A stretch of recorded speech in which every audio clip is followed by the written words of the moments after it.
more than a tower of concrete and steel. This building is society's defiant, uncompromising challenge to all those who transgress the law. For this is the Hall of Justice. And here to give life and meaning to that challenge is the office of the Public Prosecutor. Shall we drop in for a visit? Hello. We've been expecting you. The prosecutor thought you might find this case interesting. Will you come this way? I'm not sure about this. I'm tired of this. I don't. Isn't Mr. Allen carrying this a little bit too far? What does he want with us now? Please be seated. The prosecutor will see you in a moment.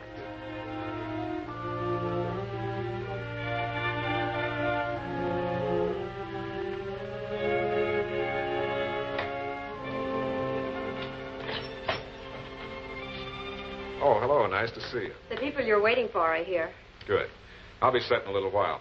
You know what you have to do when we're ready, Patricia. I think I've got it straight. Fine. I'm glad you dropped in while we're working on this case. I think you'll agree it's quite unusual. It started out as an accident, turned into suicide, and finally proved to be murder. The lieutenant here... Oh, I'm sorry. This is Lieutenant Evans. Hiya. Lieutenant and I are setting the stage for the climax of the case.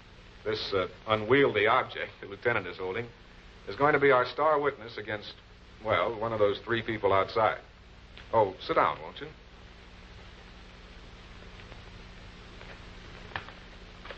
To begin with, we got a routine accident report. A girl drove her car off the road. Yeah, poor kid. We found her car, what was left of it, in a ravine off Summit Drive. The name on that report rang a bell in my mind. Marcia Harrison. You see, just the day before, a girl by that name phoned and asked for an appointment to see me. She said it was urgent. Just on a hunch, the lieutenant and I visited the little apartment that Marcia Harrison shared with another girl on Greenwood Road. There, we found a suicide note in the typewriter. Dear Hazel, since Fred died, I haven't been any good to myself or anyone else. Forgive me, but I can't go on this way, Marcia. What do you think of that? I don't know.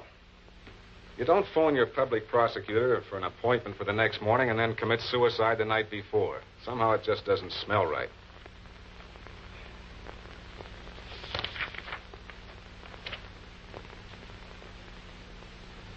Looks like she was just learning to type. Yes, that probably accounts for the mistakes in this suicide note. Marcia. Well, how do you do? Who are you? Who are you? This happens to be my apartment. Well, we're sorry, miss. Rollins, Hazel Rollins. We're here on a matter concerning Marcia Harrison. I'm Public Prosecutor Allen. This is Lieutenant Evans.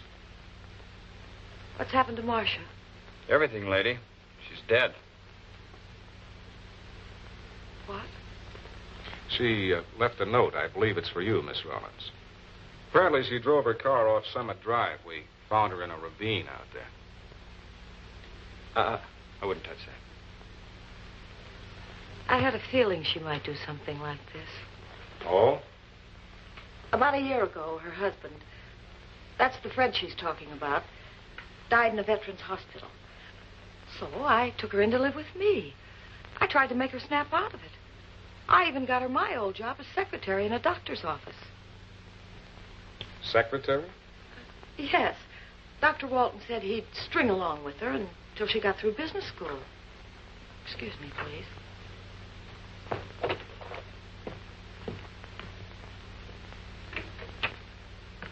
I feel like a #1 heel. What do you mean by that? Oh, tonight I got sore and told Marcia she'd have to get out, find some other place to live. Well, so you had a fight with her, huh? Yeah, and over a heel who isn't worth spitting on twice. Yeah, that's him. Marcia doesn't sound like the grief-stricken widow. Oh, she wasn't chasing him. It was Ricky. Ricky? Ricky Adams. He works for Dr. Walton, too. Tonight I found out they were going out together, and I guess I blew my top. Miss Rollins, how did you spend this evening? Walking. I figured maybe if I got my feet to hurt bad enough, I'd stop thinking about that. You boys are cute. Be sure you bring the frame back. It's silver. Lieutenant likes to play sleuth, Miss Rollins. Well, I guess we'll be on our way.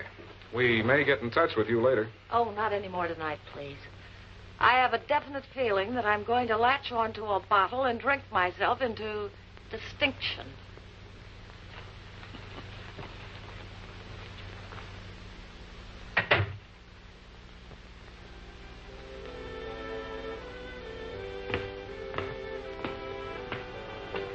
Adams? Oh. Coppers, huh? How'd you guess? Them bunion traps? A wise guy, huh? Yeah. Look, why don't you guys let me alone? I'm a good boy now. I'm minding my own business. I got a job. Driving for the doctor. Okay, then you got nothing to worry about. This job with a doctor must suit you fine. You can wander around looking like something fresh out of Esquire. Just what do you know about Marcia Harrison? She got herself in a jam. She can just get herself out of it. No dame is going to make me come crawling back once she stood me up. At this point. I don't think you could crawl back to her, Ricky. What do you mean by that? She's dead. What is this? She's dead. You were the last person seen with her. We know that you and Marcia left Hazel Rollins' apartment together last night. Yeah, so what?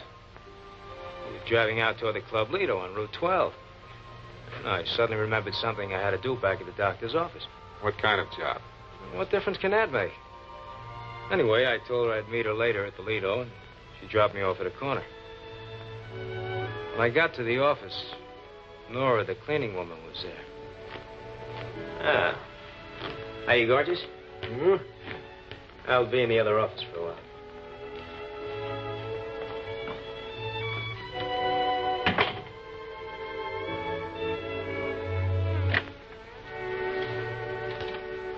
Well, so long, Nora. I'll be seeing you. Well, I beat it out to Toledo, waited around for 2 hours, but Marcia never showed. What do you mean she's dead? You can read all about it in the papers. I'd make it a point to be around in case we want to get in touch with you.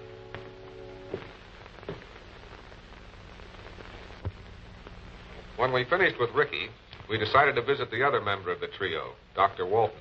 It seemed a little strange. Everything somehow revolving around this doctor. The dead girl, Marcia, was his secretary. The dead girl's roommate was his secretary before that. The dead girl's suitor was the doctor's chauffeur. Here, Chief. I'm not going to let you skip lunch altogether. Thanks. Poor man's champagne. What luck? Pretty good. We got a report from Miami. Seems that Dr. Walton is mixed up in some shenanigans with one of his wealthy patients. Lady patient. Hi, Chief. Hi, Pat. Hello. Hey, you know those pictures of Ricky and Hazel? Well, the boys covered about half the doctors in town with them. And 4 of them recognized that pair. What's the racket? Boy, this is cute. You know how careful a doctor has to be with his reputation, especially where women patients are concerned? Here's the routine. Hazel waltzes into some doctor's office with an imaginary ailment. When she's saying goodbye to the doc, she puts the bee on the poor guy. She threatens to complain about him getting fresh with her. The doc doesn't play ball. Ricky boy follows up. I wonder if that isn't what Marcia Harrison wanted to tell me. Evans, I think we're going to turn the tables on Dr. Walton. This time, we're going to examine the doctor. Just a moment, gentlemen. I want to finish this letter. Very awkward, being without a secretary. That can wait. Now, about this little racket, Doctor. Are you denying or admitting that Hazel and Ricky are working for you? I'm not admitting or denying anything, Mr. Prosecutor. We'll take care of that later. Right now, I'm more interested in the murder of Marcia Harrison. Murder? Why, I thought it was a suicide. Grief over her husband. The papers said. I think it was murder. Somebody forced her car off the road. Well, I certainly hope you find the scoundrel who did it. Don't worry, we will. Just for the record, Doctor, where were you last evening between 7 and 9? Why, let me see. Oh, yes, I took in a picture at the Cameo. I suppose you can prove that. Well, I suppose so. Whenever I go to a theater, I always leave word at the box office where I'll be sitting. You know, in case of important call. So you had a couple hours to slip out of any exit and still have yourself an alibi, huh? I was asked a question, and I answered it. Well, well. Come in. I thought you three would be having a council of war sooner or later. I happen to work for Dr. Walton, remember? He's in a very bad mood, Mr. Allen. We're very worried. Dr. Walton, your secretary. Oh, thanks. Yes, Patricia. Still at the apartment? Well, what's taking you so long getting that sample of typing? What? Where did you find it? Yes, that may very well clinch it. I don't know. Good girl. You stay where you are. We'll be along in a little while. Yeah. Listen, Alan, unless you have a definite charge to make, you can get in touch with me through my lawyer. Okay. I guess that'll be all for now. I think we'll be seeing each other again soon. In other words, stick around.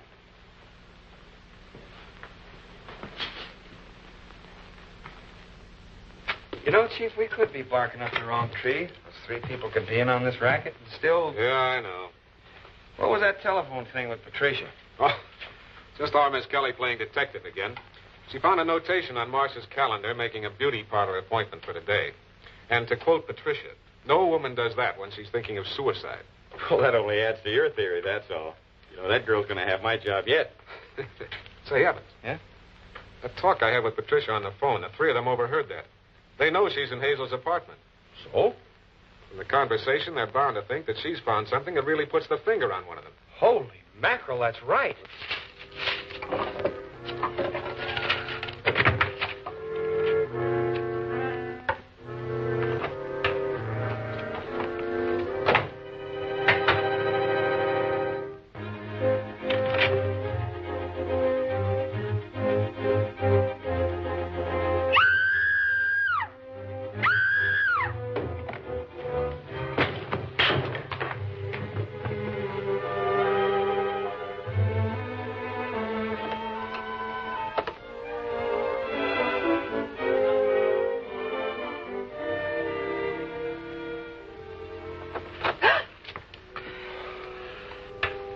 Hello.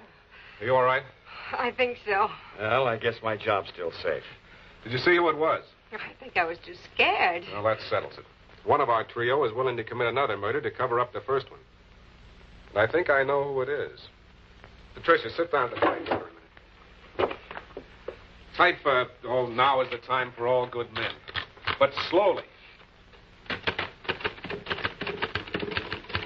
I've got it. Sure, that's it. Evans, round up our three suspects and see that they get to the office. Pardon me, but did I do something right? Honey, you just put your dainty little fingers on Marcia Harrison's murderer.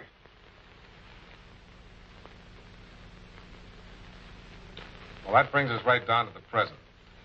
And in a few moments, after Lieutenant Evans gets back, we'll be able to wrap up this case. All right, folks. Sit down.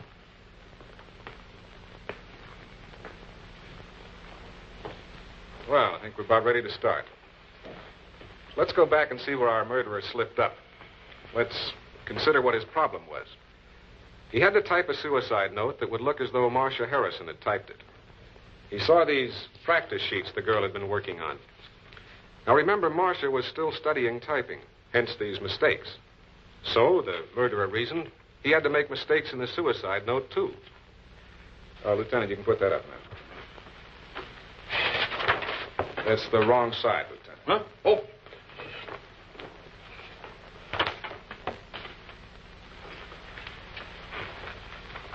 Now, as you can see, this is a typewriter keyboard chart.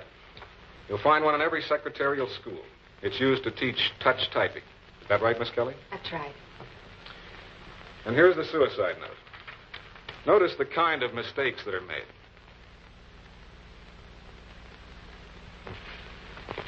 You see, the murderer wanted to make mistakes. But just as important, he wanted to make mistakes that wouldn't destroy the meaning of his note. And that's where our homicidal friend slipped up. Because he made the wrong kind of mistakes. Marcia was studying the touch system. She would never have made mistakes that took her fingers from here to here. The errors she made on those practice sheets were natural ones, made by hitting the wrong key, right next to the one she wanted.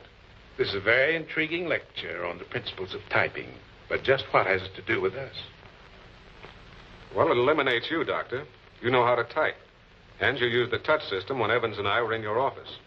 Now, look, Yes, I know. You know how to type, too. You used to be a secretary. Ricky? Look, I don't know what you're trying to prove, but Would you mind moving back, Doctor? Ricky, come over here a minute. Okay. Now, sit down. You know how to type? Yeah, a little bit, but I... Copy a few lines of this.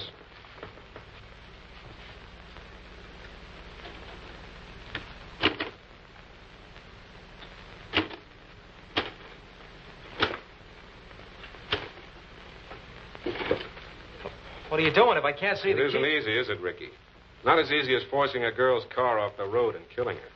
What are you talking about? Not as easy as setting up an alibi with a cleaning woman. So she'd think you were in that back room for almost an hour. Look, if you think Sit down, lady killer. After that attack on Patricia, I knew that one of the three of you was the killer. The one who didn't know how to type. You're that one, Ricky. You just proved it yourself. But... All right, I did it. I had to do it, Walton. Don't you understand? I took too many drinks one night, and I started to blab off about shaking down the doctors. I had to do it. Marcia was going to tell Alan all about us, don't you? Well, there's another case for the files. The one marked case closed.